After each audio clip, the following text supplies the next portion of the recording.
buntaga atong makauban ang half Cebuano and half Israeli nga kanhi flight attendant nga karon nahimo ng Mr. Supranational 2022. Let's all welcome Raed Al Zghayer. Mayong buntag, Raed, and welcome to GMA Regional TV Live. May buntag ninyong tanan. I'm Raed Al Zghayer. I'm Mr. Supranational Philippines 2022. Then taga Lapu-Lapu ko, then mix ko. Akong papa Jordanian o akong mama is Cebuano. Very interesting genes you have, Raed. First of all, congratulations. How do you feel nga? Maraming salamat. Thank you, guys. How do you feel nga ikaw ang nakadaog? Isip Mr. Supra National 2022? I feel very grateful ni God kay it's a dream come true sa ako. Kay kung bata pa ko, medyo na akong pangandoy din. Tawa ron na, hitabo na. You never expect what can God give you at the right time. So thank you so much, Lord. How was the whole experience when you joined the competition, Raed? Unsang mga challenges that you faced?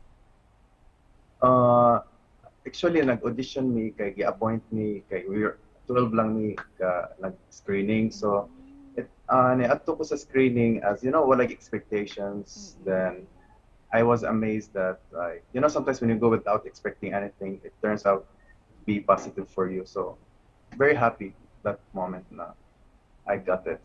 Which parts sa pageant or competition ka nalisdan, kumbaga, that you really exerted effort on?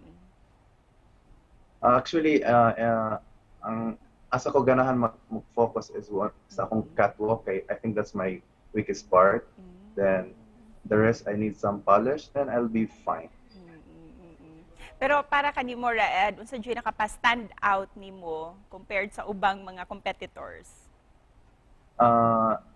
What people said, like, or naganahan nila sa ko is like, when I answer questions, very authentic, very genuine. So, I always base my answer with my experience.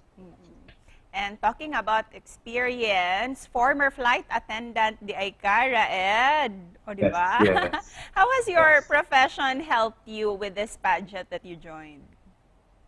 What's nice about being flight attendant is you get the chance to travel around the world, observe different cultures. So when you get to meet different culture, it will be easier for you to adjust and be compassionate towards others. That's why in this pageant, you know, like when sayo ra kayo nimo mag-handle og mga tao kay naka-work na ka naning kultura, may naning mga batasana. So para sa kuha, like dili na siya bag-o. So para sa kuha dali ra kay kung ka-adjust og tao. And given that you are very much cultured and well-traveled, what's your advocacy nga gusto nimong ipalanog para sa community when you joined this competition? Akong advocacy is I want to talk about child abuse and I want to stop bullying and discrimination. Kay those things I experienced in my life. So gusto ko makatabang ko sa mga kids to heal themselves, to go out there, to express themselves, and to talk about their problems para ma-stop nila ilang traumas, to seek counseling, to seek help. If you're willing to share, Raed, can you tell us your experience niining bullying? Kasi ako magtanaw ko, I mean, how would someone bully someone like you? You seem nice and well-mannered. Sinihitabo. Well, because I was born, because I lived in Kuwait, then back then, when you're half Asian, for them, they got used to the Asians, like they're the nannies, you know. So also I was 300 pounds, so I was an obese person. So he used to call me a lot of things like ugly, mongoloid. So, but I never let it. Yes, affected me. I lost my self-esteem, my self-confidence.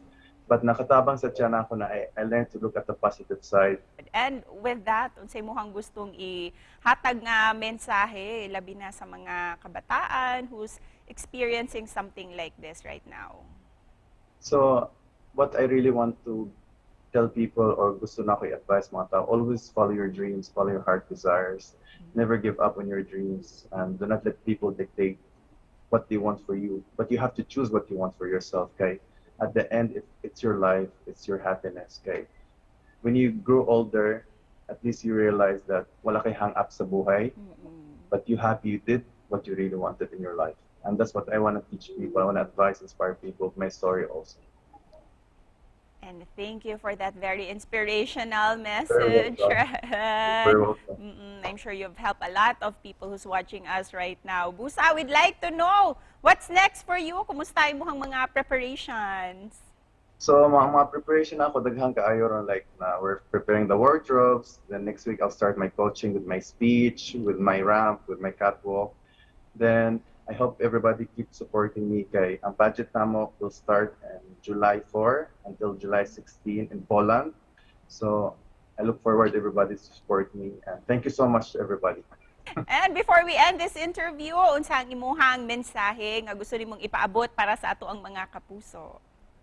Akong message sa mga tao, always be happy in your life, do your best in your life, never give up on your dreams. And at the end of the day, it's your choice. So be happy lang sa buhay.